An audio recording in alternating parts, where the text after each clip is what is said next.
Hello students, welcome to the white board. मैं साकेत सक्षम तुम्हारे सामने बीपीएससी एग्ज़ाम का एक और क्वेश्चन लेके आ गया हूँ। तो फटाफट से क्वेश्चन को देखो और समझो कि क्वेश्चन क्या है और क्वेश्चन का सॉल्यूशन कैसे होने वाला है। ठीक है, तो क्वेश्चन है हमारा दो संख्याएँ 21:10 के अनुपात में है। ठीक है, दो संख्या जो 21 और 10 के अनुपात में है, यदि उनका मसा 11 है तो संख्याओं का योग होगा। ऑप्शन हमारे 241, 341, 141, MTO means more than one, मतलब कि एक से अधिक आंसर हो सकता है, और NOT जो है नन ऑफ दिस, यानी कि इसमें से कोई नहीं आंसर होगा। ठीक है, तो फटाफट से क्वेश्चन को समझते हैं कि इस तरह के क्वेश्चन को कैसे सॉल्व करेंगे। ठीक है, सबसे पहले मैं तुम्हारे सामने कोई दो संख्या रख देता हूँ। जैसे मान लो मैंने तुम्हारे सामने रखा 6 और 8। ठीक, तो 6 और 8 का जब तुम अनुपात निकालोगे, 6 और 8 का जब भी तुम अनुपात निकालोगे तो 6/8 करोगे ना, तो तुम्हें कैलकुलेट होके क्या आएगा मालूम है?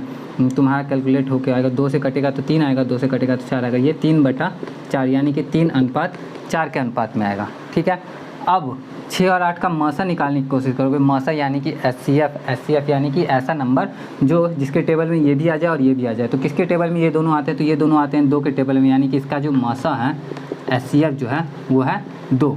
ठीक, तो 6 और 8 का मसा 2 है और 6 और 8 का अनुपात क्या है? 3 और 4। तो इससे जब तुम्हारे किसी संख्या का अनुपात दिया हो और मसा दिया हो, इससे संख्या पे पहुंचना आसान हो जाता है। कैसे? संख्या का अनुपात 3:4 और मसा 2 है, तो 2 का 3 से गुना कर दो तो 6 आता है, 2 का 4 से गुना कर दो तो 8 आता है, और इस तरह से हम संख्या पे पहुँच सकते हैं। समझ में आया तो ठीक है, नहीं तो एक और एग्जाम्पल लेकर समझाते। तो मान लो तुम्हारे पास 16 और 28 दो अलग अलग संख्या हैं। ठीक है, दो संख्या है। अभी ये संख्या मुझे पहले से मालूम है। ठीक, अब दो संख्या मैंने लिया, अब इसका तुम्हें मसा निकालो तो क्या हो सकता है इनका मसा? तो 16 और 28 का मसा निकालेंगे तो भाई 2 ही आएगा, और कुछ तो दिख नहीं रहा मुझे।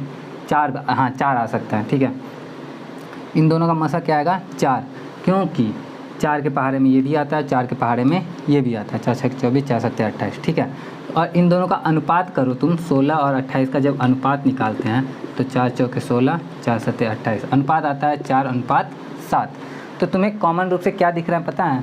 कि जब भी किसी संख्या का अनुपात निकालते हैं तो जिस नंबर से वो दोनों कटता है, 4 से ही दोनों कटा था ना, 4 से ये भी कटा था 4 से, तो वो जो नंबर जिससे कटता है, 4 से कटता है, वही उसका मसा होता है।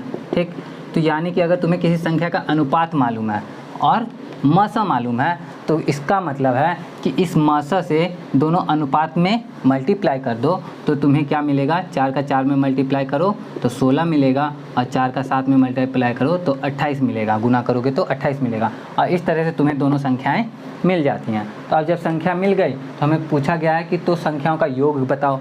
तो संख्याओं का योग पता करना है, तो चलो इसी तरीके को अप्लाई करते हैं और ये योग करना हम लोग सीखते हैं कैसे होगा इस क्वेश्चन का सलूशन। तो संख्याओं का अनुपात दिया है 21 और 10, और मसा दोनों का दिया है 11।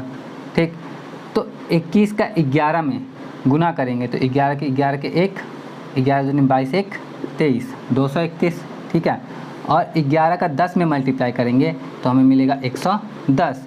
अब हमें बोला है दो संख्याएं इतने के अनुपात में है, अनुपात इतना था, यदि उनका मसा 11 है तो मसा 11 था, तो संख्याओं का योग बताओ। संख्याएं नहीं, संख्याओं का योग बताओ। तो संख्या तो हमें मिल चुकी है, इन दोनों को जोड़ दो, क्या मिलेगा? 341। यानी कि इस क्वेश्चन का जो राइट आंसर होगा वो होगा बी, और 341। तो अगर तुम कोई BPSC के स्टूडेंट हो जो इस वीडियो को देख रहे हो, तो देख लो भाई, तुम्हारा आंसर अगर 341 आया है तो सही होगा, नहीं तो तुम्हें तो अभी तक पता चली गया होगा कि कैसे तुम्हारा गलत हो चुका है। तो भाई तुम्हारा गलत हो गया, इसके लिए आई एम सॉरी, मुझे दुख है कि तुम्हारा गलत हो गया। बाकी ठीक है, सीख गए, सीखने को मिल गया तो अच्छी बात है। क्या होता है किसी भी एग्ज़ाम में हम गलतियाँ होती हैं तो हम उससे सीखते हैं, तो गलतियों से सीख रहे हो तो बहुत अच्छी बात है। इसी तरह सीखते रहो, आगे बढ़ते रहो। और मेरा वीडियो अच्छा लगा हो तो लाइक कर देना, कमेंट करके भी बताना अगर अच्छा लगा हो तो। और ऐसे ही और वीडियोज़ में लाने वाला हूँ, मतलब BPSC वाले जितने एग्ज़ाम में जितने भी मैथ और रीजनिंग के क्वेश्चन थे वो सारा का सारा तो मैं बताने वाला हूँ। तो अगर उसमें इंटरेस्टेड हो तो चैनल को सब्सक्राइब कर लेना। और इसके अलावा मैं क्लास 10th और क्लास 11th के बच्चों के लिए वीडियोज़ भी बनाता हूँ, तो उसके स्टूडेंट भी हो तो चैनल को सब्सक्राइब कर लेना। मैं तुमसे मिलता हूँ नेक्स्ट वीडियो में। Till then take care of yourself, because nobody will do it for you.